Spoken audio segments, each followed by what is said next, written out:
Welcome to the GTG classes. मैं किशोर शर्मा। हम कर रहे थे टेंस का टॉपिक है वो कर रहे थे। उसमें हमने किया था indefinite, present indefinite, past indefinite. उसी क्रम में हम आज करेंगे future indefinite.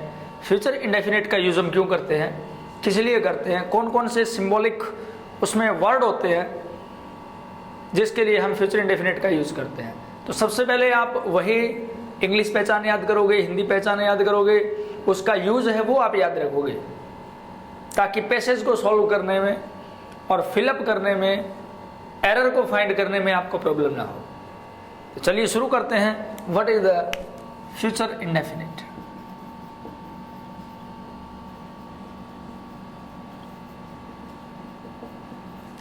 Future indefinite tense, भविष्यकाल हो गया ये। अनिश्चित यानी काम पूरा नहीं है इसमें, और ये समय है अपना। सबसे पहले हम देख लेते हैं इसकी हिंदी पहचान, क्योंकि कुछ एग्जाम में हमने देखा है कि उसमें ट्रांसलेशन करना होता है। जैसे बैंकिंग का एक पेपर देखा था मैंने, उसमें ट्रांसलेशन करना होता है। वहाँ हमें हिंदी पहचान की आवश्यकता होती है कि हिंदी पहचान अगर ये है तो हम इस हेल्पिंग वर्ब का यूज़ करेंगे। ओके, तो हिंदी पहचान में क्या होगा, जैसे किसी भी वाक्य के लास्ट में गा गे गी होगा। ये शब्द क्या बताते हैं, ये डिनोट करते हैं कि हम बात भविष्य की कर रहे हैं, फ्यूचर की बात कर रहे हैं। वो स्कूल जाएगा, मैं ये बनूंगा, वो वहाँ जाकर अपने काम को पूरा करेगा। तो ये सभी हिंदी पहचान के अंदर आता है। अब देखिए इंग्लिश का क्रम क्या रहेगा, आई और वी, इनके साथ हम यूज़ करते हैं सेल का। वर्ब की फॉर्म कौन सी होगी इसमें, फर्स्ट फॉर्म होगी। बाकी जो बच गए अपने यू है, दे है, ही, सी, इट और मान लो किसी का नाम है, इन सभी के साथ हम यूज़ करते हैं विल का और वर्ब की फर्स्ट फॉर्म। फ्यूचर के जितने भी टेंस है उसमें हमने देखना होगा कि सेल और विल का प्रयोग ये सभी में होगा। ये मुख्य पहचान होती है फ्यूचर टेंस की, क्योंकि सेल और विल क्या डिनोट करते हैं, क्या बताते हैं, ये फ्यूचर के बारे में बताते हैं कि फ्यूचर के बारे में बात हो रही है। अदरवाइज कुछ रूल ऐसे होते हैं जो प्रेजेंट में और फ्यूचर में सेम होते हैं, लेकिन सेल विल का यूज़ करेंगे। जैसे फर्स्ट फॉर्म हम प्रेजेंट में भी यूज़ करते हैं और फ्यूचर में भी यूज़ करते हैं। तो फ्यूचर में हम यूज़ करेंगे तो उससे पहले सेल विल का यूज़ होगा, वही INJ, वही हैज़ का यूज़, वही थर्ड फॉर्म का यूज़। लेकिन इसमें क्या होता है, इसमें सेल विल का यूज़ होता है। सेल विल का यूज़ गाइस, आईवी के साथ हम सेल लगाते हैं, बाकी सभी के साथ विल लगाते हैं। लेकिन कई बार क्या होता है, हमें इनके साथ आईवी के साथ विल लगा हुआ मिलता है, इनके साथ सेल लगा हुआ मिलता है। ये हम क्यों लगाते हैं, it is the important topic. ये मॉडल का भी नियम है, मॉडल में समझाया होता है, टेंस में भी ऐसा होता है। देखिए जब कोई बात असर्टेन है, जब कोई निश्चित बात होती है, वैसे तो लिखा होता है भी, मान लो कोई कमांड है, ठीक है, कोई थ्रीट है, तब हम यूज करते हैं। लेकिन मुख्य रूप से जो बात निश्चित होती है, यानी पक्की बात के लिए कोई हमारा प्लान है वो बिल्कुल श्योर है, हमने कोई बात कही उसमें हम बिल्कुल डिटरमाइन है। जैसे मैं कल 9 बजे सिरसा जाऊंगा, अब हमने टाइमिंग दे दी, साथ में इस समय पर जाऊंगा, तो बात क्या हो गई, थोड़ी सी डिटरमाइन हो गई, थोड़ी सर्टेन हो गई, तब हम इसका उल्टा यूज करते हैं। इंग्लिश स्पोकन के अंदर आपने किसी को सेल कहते हुए नहीं सुना होगा, वहाँ विल ही बोला जाता है। ओके, आइल बोला जाता है, उसमें आप सेल लगाओ, विल लगाओ, लेकिन मोस्टली किसका यूज होता है, मोस्टली यूज होता है विल का। अब देखिए आईवी के साथ, जैसे मैं एक सेंटेंस लेता हूँ, he dash go to Sirsa, वह सिरसा जाएगा। दूसरा सेंटेंस हमने लिखा, he go to Sirsa at any cost, किसी भी कीमत पर जाएगा। ये हो गया अपना सिंपल। यहाँ पर हम क्या लगाएंगे, विल लगा देंगे। लेकिन यहाँ ये जो चीज़ डिनोट करती है, ये क्या करती है, डिटरमाइन करते हैं, दृढ़ निश्चय करते हैं, डिटरमाइन करते हैं। तो यहाँ हम क्या लगाएंगे, सेल लगाएंगे। कंफ्यूज नहीं होना है, मैंने केवल इतना समझाया है कि अगर कोई बात निश्चित हो eight any cost, at any rate, कि किसी भी कीमत पर वो ये काम करेगा, पूरे प्रयास के साथ ये काम करेगा, तो वहां पर इनका प्रयोग उल्टा भी लगा होता है कई बार, विशेष करके मॉडल में वहां इनका उल्टा प्रयोग दिया होता है। तो ये समझने के लिए कंफ्यूज नहीं होना है। अदरवाइज हम क्या करते हैं, इनके साथ सेल का प्रयोग करेंगे और इनके साथ विल का प्रयोग करेंगे, वो की फर्स्ट फॉर्म होगी, इसमें कोई एस या एस का यूज नहीं होता है। ओके, अब चलिए देख लेते हैं हम इसकी इंग्लिश पहचान है वो क्या हो सकती है। भविष्य के लिए हम यूज करते हैं, यूज पढ़ लेते हैं पहले। यूज किस लिए करते हैं, तो इसका जो यूज है वो हम करेंगे मेनली फ्यूचर प्लान के लिए, भविष्य के प्लान के लिए हम इसका यूज करते हैं। हमारा कोई फ्यूचर प्लान, कोई फ्यूचर योजना हो और हमारी अपनी कोई विश भी हो कि आई विल ये मैं ये हम काम करूंगा, वहां भी हम इसका यूज करते हैं। अब देखिए इसकी इंग्लिश पहचान क्या रहेगी। इंग्लिश पहचान क्या रहने वाली है,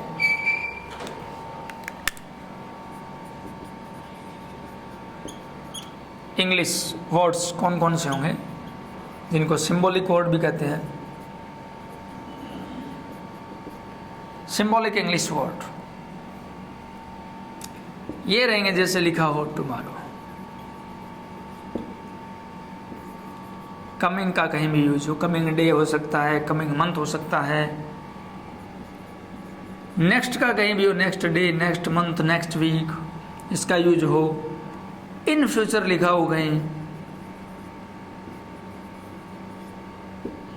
तो यहां जब हम इनका यूज करेंगे तो हमें पता लग जाएगा कि ये बात करने वाला है वो फ्यूचर की बात कर रहा है, और फ्यूचर की बात कर रहा है तो हम वहां पर किसका यूज करेंगे, शैल और विल का यूज करेंगे।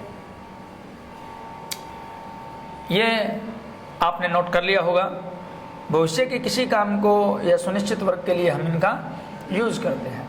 अब चलिए आगे देखते हैं। कई बार हम क्या करते हैं, शैल विल के एवज के अंदर इज या एम या आर और टू का यूज भी करते हैं, इनका यूज भी किया जाता है। और या हम क्या करते हैं, हैज टू हैव टू का यूज भी करते हैं, has to and have to का यूज भी करते हैं। जैसे से इज गोइंग टू दिल्ली, वो दिल्ली जा रही है। निकट भविष्य के लिए हम ये कैसे कह देते हैं ना कि वह दिल्ली जा रही है, हालांकि वो जाएगी, लेकिन हम कहने में कह देते हैं कि वो दिल्ली जा रही है। तो she is going to Delhi, हम is am are I N G का यूज भी कर देते हैं। ये मैं बता रहा हूं भी ऐसा यूज होता है, हमने शैल विल फर्स्ट फॉर्म का यूज करना है। लेकिन जब हम डिटेल में चर्चा करते हैं तो हमें पता होना चाहिए, हमें ये नॉलेज होनी चाहिए कि इस तरह भी फ्यूचर टेंस का यूज होता है। निकट भविष्य के लिए हमने बताया था हम फर्स्ट फॉर्म का यूज भी करते हैं, इंडेफिनेट का भी। निकट भविष्य के लिए हम आईएनजी का यूज भी करते हैं। जैसे she has to go Bombay, उसने बॉम्बे जाना है। I have to do this work, मैंने ये काम कंप्लीट करना है।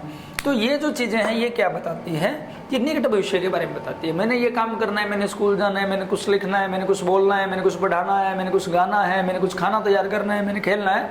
ये सब जो बातें हैं ये क्या बताती है, ये बताती है निकट भविष्य के बारे में। कोई ज़्यादा आगे का प्लान नहीं होता, कुछ समय के बाद में we are going to do something, कि हम कुछ करने जा रहे हैं। तो वहाँ पर भी हम इसका भी प्रयोग कर सकते हैं, यानी कि इज एम आर का भी और हैज टू हैव टू का यूज भी हम करते हैं। ये था अपना फ्यूचर। अब कुछ सेंटेंस देख लेते हैं। We are taking some examples such as Sunil एक गाना गाएगा। सुनील क्या यूज करेंगे नाम के साथ, will. Sunil will sing a song. वह गाना नहीं गाएगा, then Sunil will not sing a song. क्या सुनील गाना गाएगा, तो क्या के लिए इंट्रोगेटिव जब हम बनाते हैं तो विल है वो पहले आ जाएगा। Will Sunil sing a song, क्या सुनील एक गाना गाएगा। और इंट्रोगेटिव नेगेटिव बनाने के लिए will Sunil not sing a song. इस तरह से हम यूज करते हैं विल का। नॉट, एक तो ये हमने देखना होता है नॉट कहाँ आता है, हेल्पिंग वर्ब के बाद आता है हमेशा। इसमें ये क्या हो गए अपने सब्जेक्ट हो गए, शैल विल क्या हो गए अपने हेल्पिंग वर्ब हो गई, और ये क्या हो गई अपनी वर्ब हो गई। ओके, इस तरह हम यूज करते हैं। अब देखिए, मैं एक चैप्टर पढ़ाऊंगा, आई शैल teach a chapter. I shall not teach a chapter. Shall I teach a chapter? Or shall I not teach a chapter? तो इस प्रकार हम नेगेटिव इंट्रोगेटिव बनाने के लिए दोनों का यूज करते हैं, सेल भी लगा देंगे और नॉट भी लगा देंगे।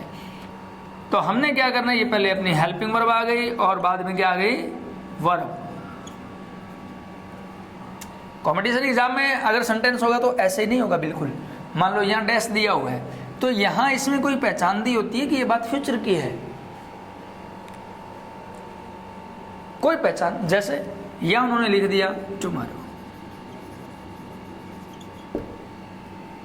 या नेक्स्ट मंडे को, मैं ये काम नेक्स्ट मंडे को करूँगा। ऐसी कोई ना कोई पहचान दी होती है, इन फ्यूचर लिखा हो सकता है, तो वहाँ हम यूज़ करेंगे फिर शैल या विल का यूज़ करेंगे। बिना पहचान के तो कंपटीशन में नहीं दिया होगा, पहली लाइन में या दूसरी लाइन में हमें पता लग जाता है कि हाँ ये फ्यूचर की बात है। अब आप कहोगे क्यों नहीं दिया होता, क्योंकि अगर ना दिया हो तो मान लो कि ये सेंटेंस है अपने पास, क्योंकि वहां फिर उनकी गड़बड़ी हो जाती है, एक्स्ट्रा मार्क्स से वो देना पड़ता है, इसीलिए वो ऐसी गलती नहीं करते। वहां मान लो कि एक सेंटेंस है, ऐसे लिखा है, सी कंप्लीट हर वर्क। अब मान लो ये सेंटेंस है, ये दे दिया कॉम्पिटिशन। यहां हम क्या लगा सकते हैं, ये वर्ब है कंप्लीट, तो हम क्या करेंगे, कंप्लीट्स। ये भी सही है कि वो अपना काम कंप्लीट करती है, ये बात भी सही है, फर्स्ट फॉर्म लगा सकते हैं। सिंगुलर है तो हमने एस लगा दिया, कंप्लीट हर वर्क, ये भी सही है। अगर हम लगाते हैं ये होगी वर्ब की फर्स्ट फॉर्म, हम सेकंड भी लगा सकते हैं, सी कंप्लीटेड हर वर्क, उसने अपना काम पूरा किया, ये भी सही है।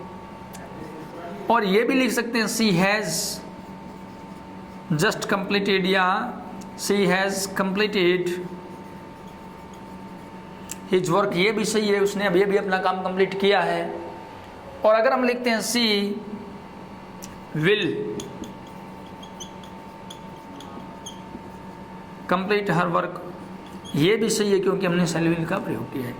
इसीलिए क्योंकि अगर समय की पहचान ना दी होती है तो हम किसी भी वर्ब का यूज कर सकते हैं, और जहां पर सिमिलरिटी हो जाती है, दो चीजें यूज की जा सकती है, वहां पर फिर जो क्वेश्चन है वो डिलीट होने की आशंका रहती है, क्योंकि उसमें फिर ऑब्जेक्शन लग जाएगा, कुछ कहेंगे कि इसमें ये आएगा, कुछ कहेंगे ये आएगा।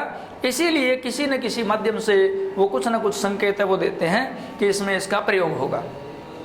तो keep remember every type of the recognition, हर पहचान को हमने याद रखना है, देन हम ये सिलेक्ट करेंगे। अब देखिए एक और एग्जांपल लेते हैं।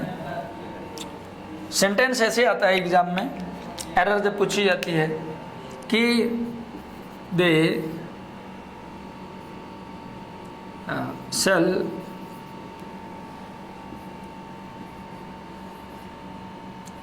go to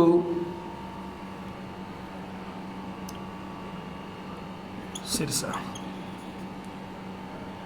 ये दिया मान लो, छोटा सा एग्जाम्पल लिया हमने।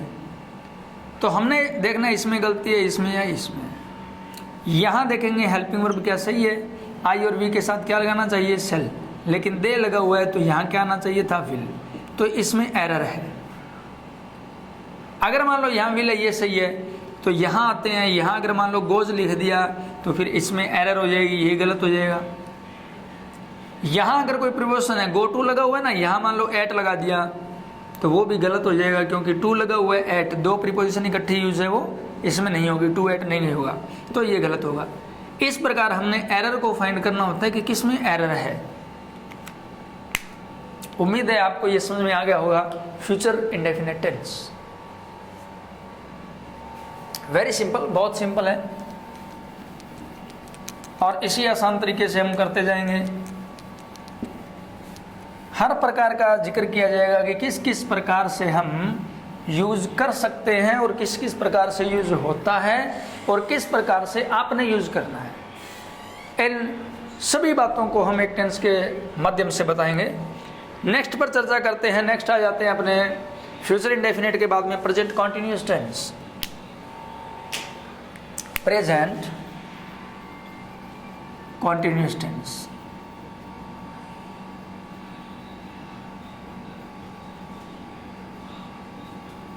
प्रेजेंट कॉन्टिन्यूस यानी वर्तमान के अंदर कॉन्टिन्यूस चल रहे कार्य के लिए, लगातार अगर कोई कार्य है वो लगातार जारी है, तब हम किसका यूज करेंगे, प्रेजेंट कॉन्टिन्यूस का यूज करेंगे।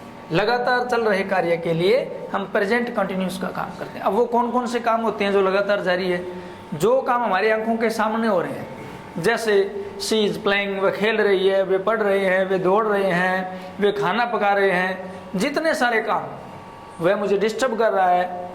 ओके, तो जितने जो सारे वर्क हमारी आंखों के सामने घटित हो रहे हैं, उन सब के लिए हम प्रेजेंट कॉन्टिन्यूस का यूज करते हैं। खुद के बारे में बताना हो कि मैं ये काम कर रहा हूँ, तब भी हम इसका यूज करेंगे। देखिए हिंदी पहचान अगर हम लिखें,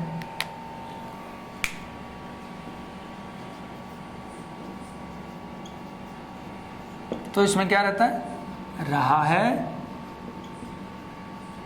रही है, रहे हैं।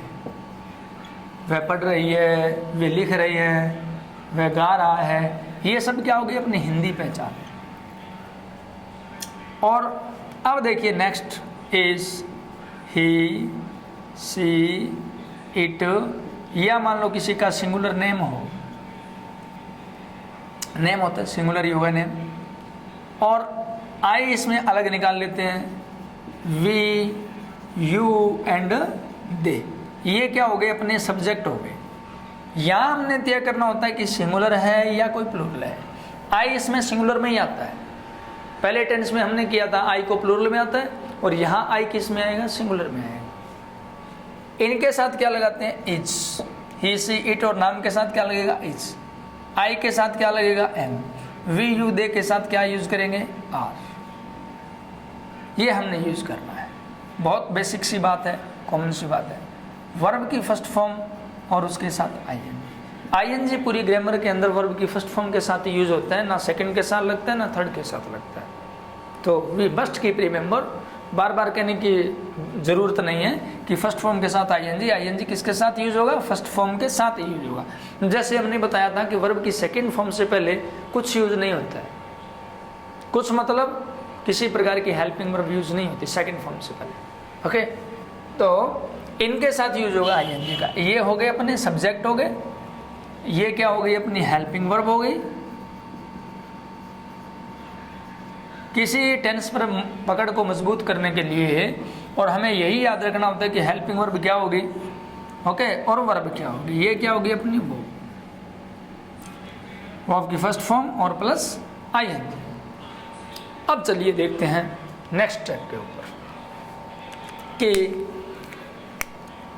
इसका यूज किस लिए होता है। चल रहे, वर्तमान में, पास्ट में नहीं, वर्तमान में, वर्तमान में चल रहे कार्य के लिए। ओके, हम इसका यूज करते हैं। जो काम हमारी आंखों के सामने घटित हो रहा हो या जहां कहीं भी चल रहा है वर्तमान के अंदर, वहां हम यूज करते हैं प्रेजेंट कंटिन्यूस का। नेक्स्ट पॉइंट पे आ जाते हैं, इसके लिए सिंबल कौन से होंगे, सिंबॉलिकल वर्ड्स। सिंबॉलिक वर्ड कौन से होंगे जिससे हमें ये पता लग जाए कि हमारा टेंस कौन सा है। तो देखिए, दिस टाइम, इस समय यह हो रहा है। नाउ का प्रयोग करेंगे हम। दीज डेज, इन दिनों वह खेल रहा है या पढ़ रहा है। ओके, नाउ ए डेज होता है, और एट प्रेजेंट, इस समय। तो ये कुछ वर्ड होते हैं जिससे हमें ये पता लगता है कि कार्य है हमारी आंखों के सामने घटित हो रहा है।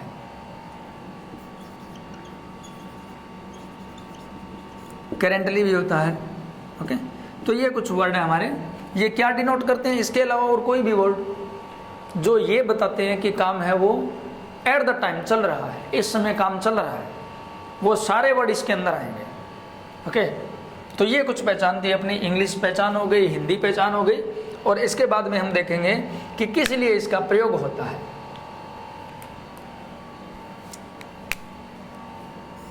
एग्जाम्पल के तौर पर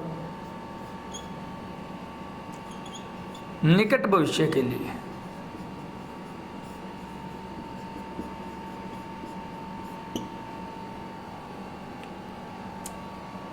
पहले हम इसके एग्जाम्पल देख लेते हैं, यूज बाद में बताएंगे। पहले ये देखें कि सेंटेंस कैसे होते हैं, इसमें कैसे एक सेंटेंस को कंप्लीट किया जाता है। ही इज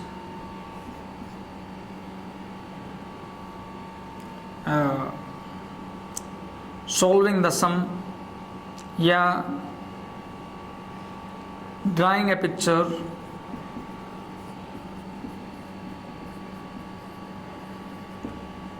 वह एक पिक्चर बना रहा है, इज ड्राइंग ए पिक्चर।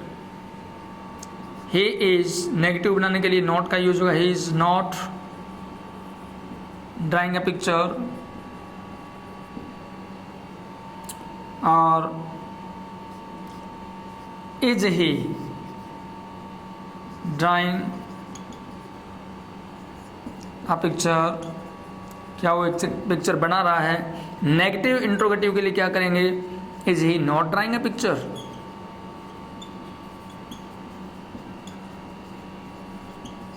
इस प्रकार हम एक सेंटेंस में यूज करते हैं। हेल्पिंग वर्ब लगाओ, हेल्पिंग वर्ब के तुरंत बाद में नॉट लगेगा नेगेटिव में। इंट्रोगेटिव में क्या होता है, प्रश्नवाचक वाक्य में हेल्पिंग वर्ब हम पहले लगा देते हैं, और प्रश्नवाचक और नकारात्मक वाक्य में इज यहाँ लगेगा, नॉट यहाँ लगेगा। इस प्रकार से हम एक सेंटेंस को कंप्लीट करते हैं। चलिए एक और देख लेते हैं। I am taking some food, और I am not taking some food. Negative में हम क्या लगा देंगे, यहां लगेगा नॉट। इंट्रोगेटिव में am I taking a food, और am I not taking a food. इस प्रकार से हम इनका यूज करते हैं। 4 प्रकार के सेंटेंस, पॉजिटिव हो गया, नेगेटिव हो गया, इंट्रोगेटिव हो गया, इंट्रोगेटिव नेगेटिव हो गया। 4 प्रकार से हम किसी भी सेंटेंस को है वो कंप्लीट करते हैं। अब देखिए, मैंने थोड़ा सा समय लिया था वर्ब लगाते वक्त। वो क्यों लिया था, क्योंकि कुछ वर्ब ऐसी होती है जिनके साथ आईएनजी का यूज नहीं किया जाता, और अगर यूज किया भी जाता है तो उनका अर्थ है वो चेंज हो जाता है। जिक्र करते हैं, देखिए इसके बाद काफ़ी वर्ब्स ऐसी होती है जिनके साथ हम आईएनजी का यूज नहीं करते। वो कौन सी वर्ब है, वो हमारी इंटेंशनल वर्ब है, सेंस से रिलेटेड हमारी वर्ब होती है। कुछ मानसिक क्रियाएं वो वर्ब होती है जो हमारी मानसिक क्रियाओं में शामिल होती है। ओके, उन सब का प्रयोग है जो आईएनजी उनके साथ हम यूज नहीं करते। जैसे कि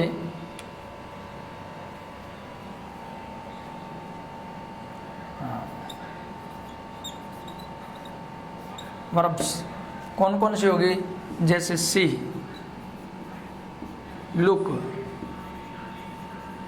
hear, seem, resemble, like, hate, avoid, forget,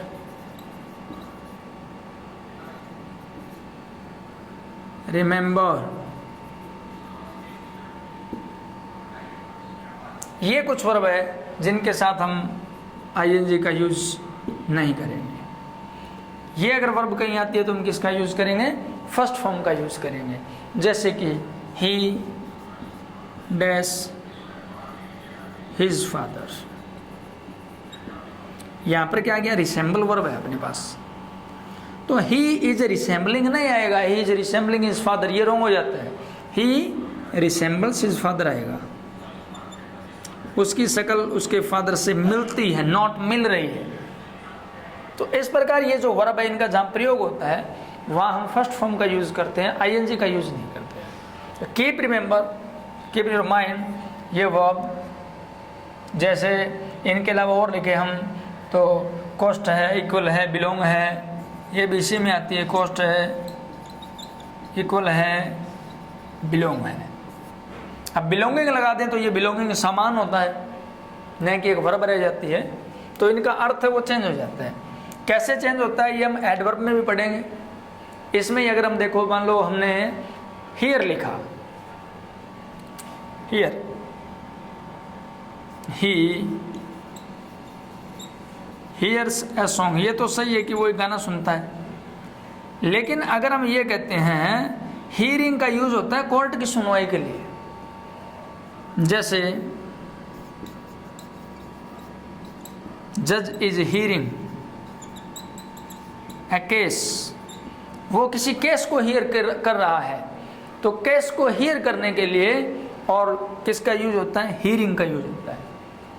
तो इस प्रकार अगर इनके साथ हम वर्ब का यूज करेंगे तो इनका अर्थ है वो चेंज हो जाएगा। सीइंग नहीं होता कि I am seeing a picture, I am forgetting something, I am remembering something.